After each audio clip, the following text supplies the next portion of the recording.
சாலேமில் கர்த்தருடைய கூடாரமும் சீயோனில் அவருடைய வாசஸ்தலமும் இருக்கிறது. கர்த்தருக்குள் பிரியமானவர்களே, உங்கள் அனைவருக்கும் இனிய காலை வணக்கங்கள். இன்றைய வேதவசன தியானத்திற்கென்று நாம் தெரிந்தெடுத்திருக்கும் வேத பாகமானது என்னாகமம் 9ஆம் அதிகாரம் 23ஆம் வசனம். கர்த்தருடைய கட்டளையின்படியே பாளையம் இறங்குவார்கள், கர்த்தருடைய கட்டளையின்படியே பிரயாணம் பண்ணுவார்கள். கர்த்தர் மோசேயை கொண்டு கட்டளையிடுகிறபடியே கர்த்தருடைய காவலை காத்து கொள்வார்கள். பிரியமானவர்களே, இன்றைய வேத தியானத்தின் தலைப்பு தேவ பிரசன்னத்தினால் முன்னடப்போம் என்பதே. இஸ்ரவேலின் ஜனங்கள் வாக்குத்தத்த தேசமாகிய கானான் தேசத்தை நோக்கி பிரயாணமாக போகும்போது தேவனுடைய பிரசன்னம் அக்கினி மற்றும் மேக ஸ்தம்பமாக அவர்களுக்கு மேலிருந்து அவர்களை வழி நடத்தினது. மேக ஸ்தம்பம் உயர எழும்பும்போது உடனே பிரயாணப்படுவார்கள்.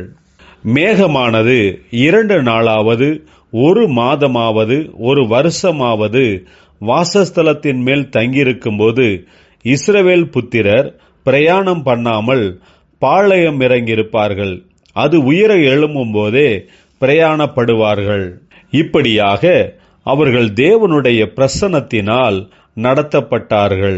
பிரியமானவர்களே, நம்முடைய வாழ்க்கை பயணத்திலும் நாம் கர்த்தருடைய பிரசன்னத்தையும் வழி நடத்துதலையும் சார்ந்து கொண்டு இருக்கிறோமோ, அப்போதுதான் கர்த்தர் நமக்கு கொடுத்திருக்கும் எல்லா விதமான ஆசீர்வாதமான வாக்குத்தத்தங்களையும் நாம் சுதந்தரிக்க முடியும், பெற்று அனுபவிக்கவும் முடியும்.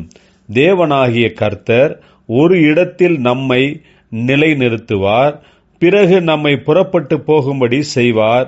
நாம் கர்த்தருக்கு காத்திருந்து சரியான சமயத்தில் கர்த்தருடைய வழி நடத்துதலின்படி முன் செல்லும் போது கர்த்தர் நமக்கு ஆசீர்வாதங்களை சுதந்தரிக்கும்படியாக பலன் தருவார். நாம் விசுவாசித்து கர்த்தரையே பின்பற்றி முன் செல்லுவோமாக. ஜெபிப்போம். ஜீவனுள்ள தேவனே, உம்முடைய கிருபையினால் எங்களை வழி நடத்தும். பொறுமை உள்ளவர்களாக எல்லா ஆசீர்வாதங்களையும் சுதந்தரிக்கும்படியாக பலன் தாரும், ஆசீர்வதியும்.